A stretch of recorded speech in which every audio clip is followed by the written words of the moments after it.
नमस्कार साथियों, अर्धवार्षिक परीक्षा 2023-24 कक्षा 10वीं के लिए हिंदी का जो पेपर है वो आ चुका है। और आपको बता दूं कि लगभग ज़िलों में हिंदी का पेपर है वो हो चुका है 9th और 10th में। लेकिन बाड़मेर ज़िले में अभी तक पेपर नहीं हुए हैं। तो ये पेपर दोस्तों बाड़मेर ज़िले के लिए वेरी वेरी इंपॉर्टेंट, आप इनको ज़रूर देख लेना। मोस्टली दोस्तों मैं बता दूं कि इसके अलावा आपके लिए व्हाट्सअप ग्रुप है अलग से बोर्ड परीक्षाओं के लिए, वो तैयार कर लिए गए हैं, जिनमें कि हम वार्षिक परीक्षाओं में मिलेंगे और उनको वहाँ पे सारे मटेरियल आपको प्रोवाइड करा देंगे। तो उनका लिंक आपको डिस्क्रिप्शन बॉक्स में दिया गया है। अलग अलग कक्षा का, कक्षा 8 का, कक्षा 5 का, कक्षा 9 और 10 का। तो जो भी आपके साथी हो आप उनको ज्वाइन करा सकते हैं, वहाँ पे रिक्वेस्ट सेंड कर देना, आपको अलाउ कर दिया जाएगा। तो फिलहाल हम इस वीडियो में कक्षा 10वीं के लिए हिंदी का पेपर है वो देख रहे हैं। तो ये पेपर दोस्तों बाड़मेर ज़िले के लिए वेरी वेरी इंपॉर्टेंट होने वाला है, एक बार ज़रूर देख लेना। यकीन मानिए कि ये पेपर आपका एग्ज़ाम में मोस्टली आने वाला है। तो चलिए स्टार्ट करता हूँ यहाँ पे और मैं आपको बता देता हूँ सभी पर्सन। यहाँ पे देखिए पहला क्वेश्चन आपको पूछा जा रहा है खंड है, जिसमें कि आपको एक अपठित गद्यांश पूछा जा रहा है। अब अपठित गद्यांश को पढ़ने के बाद आपको प्रश्नों के आंसर करने हैं, तो हम यहाँ पे पढ़ लेते हैं एक बार, थोड़ा सा टाइम तो है ही अपने पास अभी। ये पेपर आपका लास्ट की तारीख को है। देखिए, कर्तव्य पालन और सत्यता में बड़ा घनिष्ठ संबंध है। जो मनुष्य अपना कर्तव्य पालन करता है वह अपने कर्मों और वचनों में सत्यता का बर्ताव भी रखता है। वह ठीक समय पर उचित रीति से अच्छे कर्मों को करता है। सत्यता की ये एक ऐसी वस्तु है जिससे इस संसार में मनुष्य अपने कार्यों में सफलता पा सकता है। इसीलिए हम लोगों को अपने कार्यों में सत्यता को सबसे ऊंचा स्थान देना उचित मानते हैं। मतलब झूठ की उत्पत्ति पाप, कुटिलता और कायरता के कारण होती है।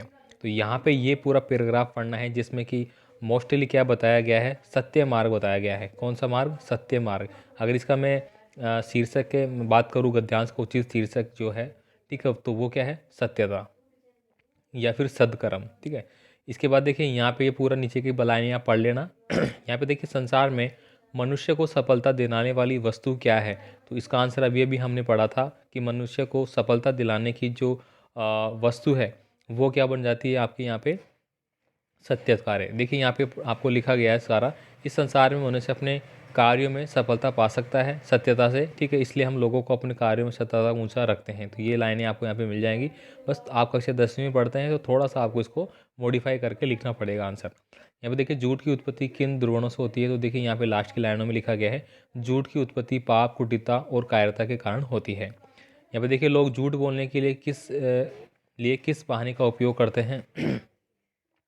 तो बहुत से लोग नीति और आवश्यकता के बहाने झूठ ही की बातें करते हैं। तो यहाँ पे वे कहते हैं कि इस समय बात को प्रकाशित न करना और दूसरी बात को बनाकर कहना नीति के अनुसार, ये लाइनें आपको यहाँ पे लिखनी है। अब देखिए अगला जो प्रश्न है आपका वो है 2 नंबर, जिसमें कि निम्नलिखित अपठित काव्यांश दिया गया है। इसको पढ़ना है और पढ़ने के बाद नीचे पूछे गए प्रश्नों के आंसर देना है। हार कर क्यों शीश अपना मैं झुका दूँ, मैं सफलता का अटल विश्वास हूँ।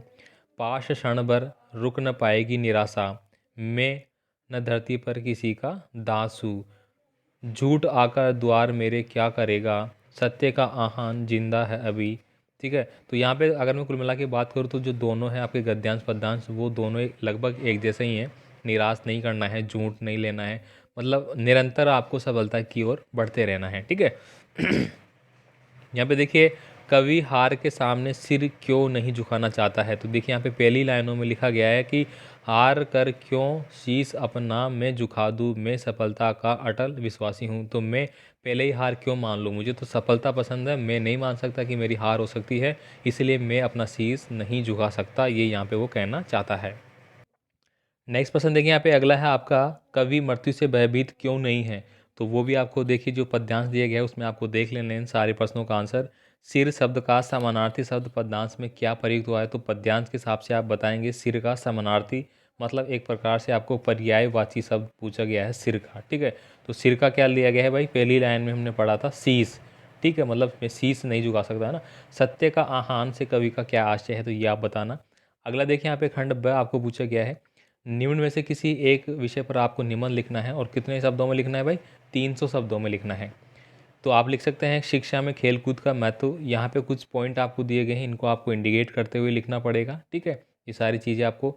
दूसरा आपको दिया गया है यहाँ पे संचार माध्यम व इनके बढ़ते प्रभाव, ये आप कर सकते हैं। तीसरा आपको दिया गया है रोजगार के घटते साधन बढ़ती बेरोजगारी, इस पर आप लिख सकते हैं। चौथा दिया गया है जल है तो जीवन है। तो चारों में से जो आपको अच्छा लगे आप उसमें से कर देना भाई। अगला देखिए यहाँ पे, स्वयं को राजकीय उच्च माध्यमिक विद्यालय चेतक सर्किल उदयपुर का विद्यार्थी विक्रम मानते हुए प्रधानाचार्य को शुल्क मुक्ति हेतु प्रार्थना पत्र लिखना है।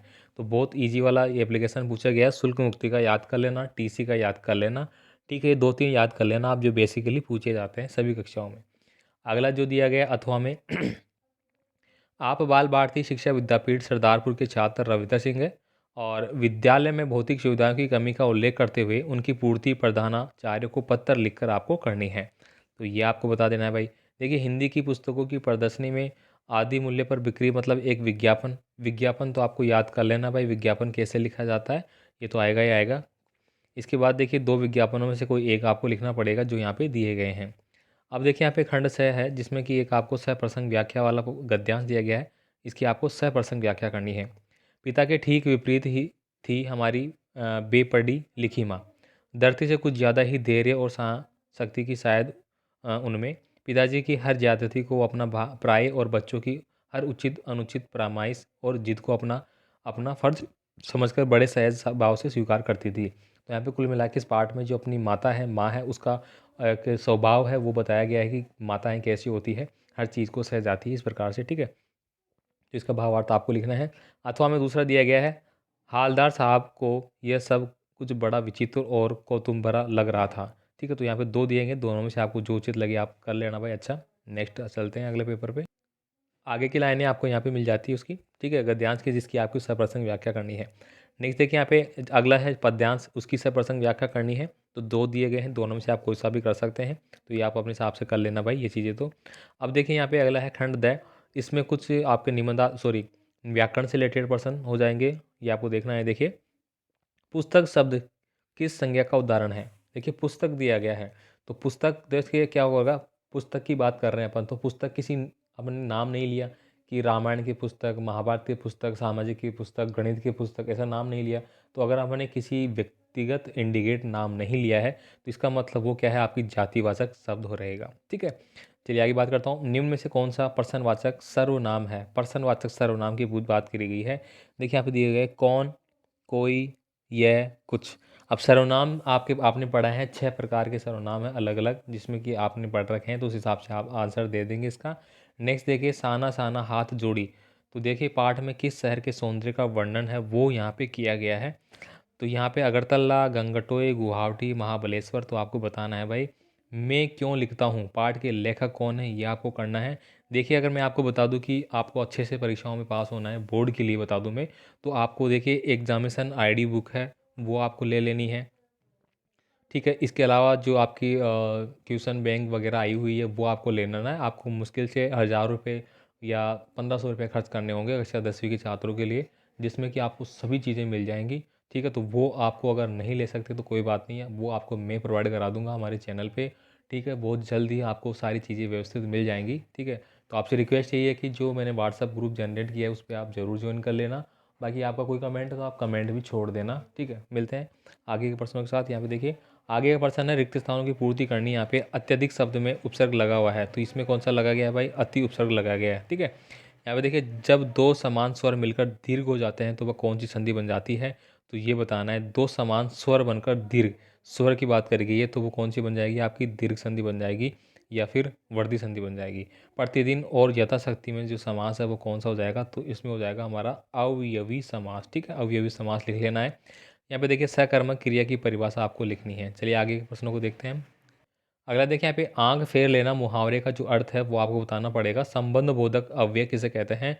गंगटोक को मेहनत कश बदमाशों का शहर क्यों कहा गया है। कविता का शीर्षक उत्साह क्यों रखा गया है, जो उत्साह कविता थी उसके बारे में थे। ये प्रश्न आपको देख लेना है। आप लखनवी अंदाज निबंध को और क्या नाम देना चाहेंगे। बिस्मिल्लाह खां को सेनाई की मंगल ध्वनि का नायक क्यों कहा गया है। एक कहानी ये भी आत्मकथ्य में लेखिका के पिता ने रसोई में बटियार खाना कहकर क्यों संबोधित किया था। अब यहाँ पे देखिए बड़े प्रश्न मिल जाते हैं आपके, जिसमें देखिए पहला प्रश्न है यहाँ पे 24 नंबर का, माता का अंचल पाठ। सेनानी न होते हुए भी चश्मे वाले को लोग कैप्टन कहते थे। गोपियों के अनुसार राजा का धर्म क्या होना चाहिए। उज्ज्वला हो गया यहाँ पे। तुलसीदास या मनु भंडारी में से किसी एक का आपको जीवन कृत्य लिखना होगा। संस्कृति पाठ के आधार पर आपको बताना पड़ेगा कि संस्कृति और असंस्कृति किसे कहते हैं। शहनाई की दुनिया में डूबराव को क्या उम्मीद थी। यहाँ पे देखिए हिरोशिमा की घटना है वो यहाँ पे पूछ लिया गया है। प्रकृति के उस अनंत और विराट स्वरूप को देखकर लेखिका मधु कांकरिया को कैसी अनुभूति हुई। लक्ष्मण परशुराम संवाद है वो रट लेना है बोर्ड परीक्षा में, ये 100% आएगा। तो आशी में तो है ही है। नागार्जुन वाला देख लेना, यहाँ पे रामकृष्ण बेनेक्सुरी देख लेना, बाल गोविंद भगत वाला पर्सन 100% बोर्ड में छपेगा भाई। यहाँ पे देखिए गोपियों ने अपने वाक चातुर्य के आधार पर क्या चीज़ें करी थी। यहाँ पे देखिए बिस्मिल्लाह खा का पढ़ लेना भाई, 100% बोर्ड में छपेगा। तो ये पूरा पेपर मैंने बता दिया है भाई, बाड़मेर वालों फटाफट इनको देख लेना, रख लो अपने पास स्क्रीनशॉट लेके। मिलते हैं अगले वीडियो में, धन्यवाद।